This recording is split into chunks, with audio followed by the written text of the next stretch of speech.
Nintendo's newest release is causing a commotion, and children aren't the only ones getting into it. Go back over the bridge. Go over the, no, go back. Go back over the bridge. You gotta go over the bridge. The bridge.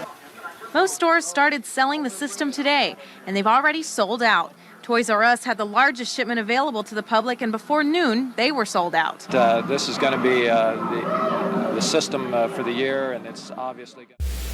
If you are anything like me, you grew up playing video games, right?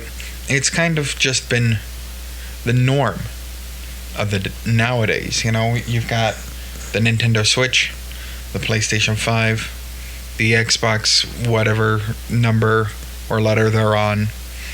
But when I was a kid, one console really intrigued me, and it's the console that got me into 3D gaming, and it's one of my favorite consoles. Today we're talking about the Nintendo 64 and its unbridled history. I swear, in the mid-90s, this was a weird time for gaming. Games were transitioning from 16-bit to something bigger, bolder, and far more immersive. It was a time when Sega, Sony, and Nintendo were locked in a battle for living room supremacy. And in 1996, Nintendo finally entered the fray with a revolutionary console that promised to change gaming forever. Welcome to Oz's Unbridled History on the Nintendo 64.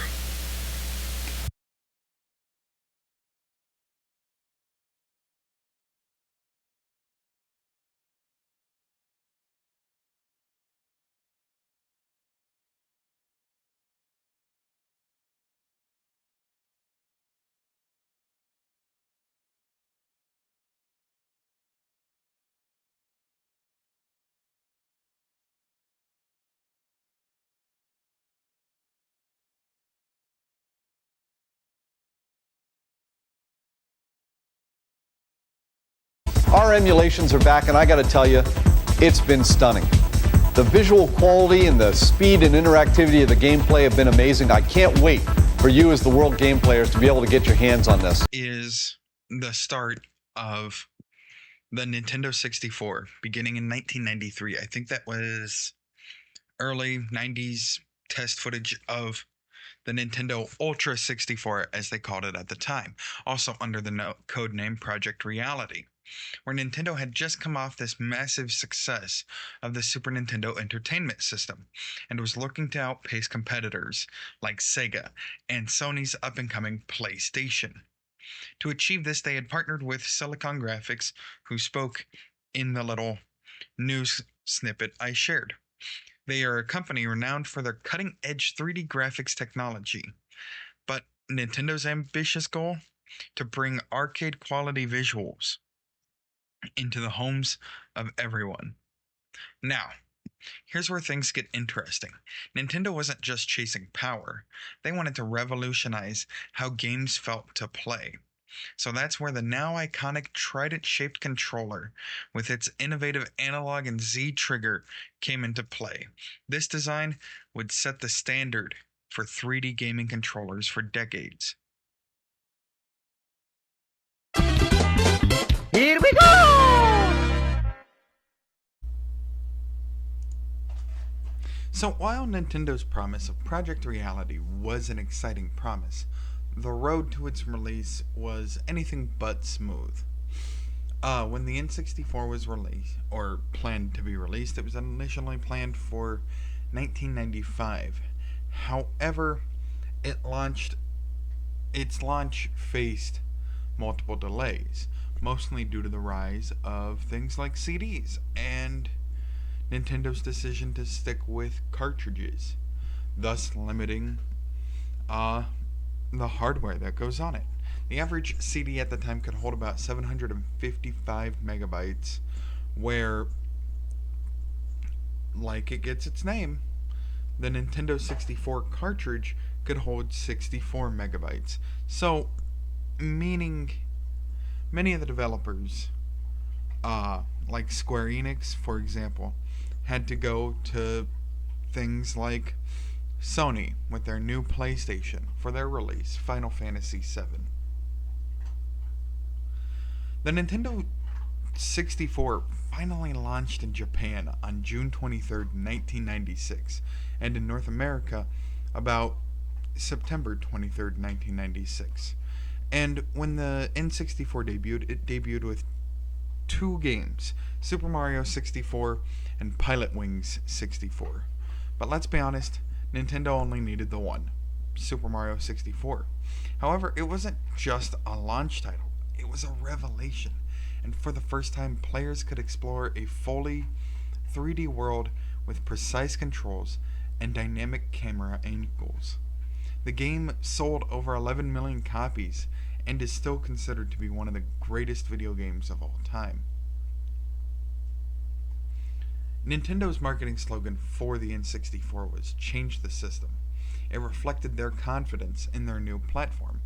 While critics praised its graphical and gameplay innovations, the competition from the PlayStation, with its vast library of CD-based games, was fierce. Now, if you're like me and you ever owned an N64, chances are you have fond memories of these legendary titles. If you watched the beginning of this video, you would notice I used screen clips from GoldenEye 007, Pokemon Stadium, and a couple other games like that. Some of my favorites are The Legend of Zelda, Majora's Mask, and Ocarina of Time. I'm a big fan of Star Fox 64 and Super Smash Bros. I love the Zelda franchise. It's my favorite video game franchise. If I could, and I might actually, the next time I have a lot of free time off, is make an entire video just on The Legend of Zelda, I would. But with these games, the N64 also introduced groundbreaking multiplayer experiences. 4 controller ports built into the front of the console, right? So you can do shootouts with your friends in GoldenEye 007. And let's not forget the N64 expansion pass. Okay? This little accessory allowed for higher graphics, more memory, and enabling games like Majora's Mask and Perfect Dark to push the console's limits even further. Though, despite its innovations, the Nintendo 64 faced significant challenges.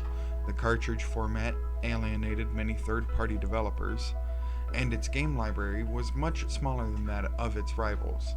But by the end of its life cycle, the N64 had sold about 32.93 million units worldwide, far beyond that of Sony's PlayStation, which sold far behind, not beyond, Sony's PlayStation, which sold over 102 million at the time. Still, we're not knocking it. The N64's legacy isn't defined by its sales numbers, but by the experiences it delivered. Today, the N64 holds a special place in the heart of gamers. It's remembered as a console that's defined 3D gaming, and it's given us some of the most iconic titles in gaming history. Like the Nintendo Switch.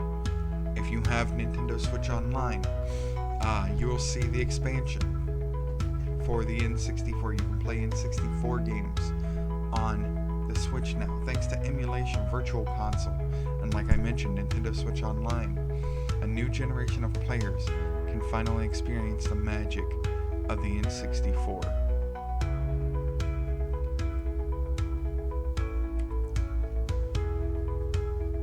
So, though the N64 may not have been the commercial juggernaut Nintendo had hoped for, but its influence on gaming is undeniable.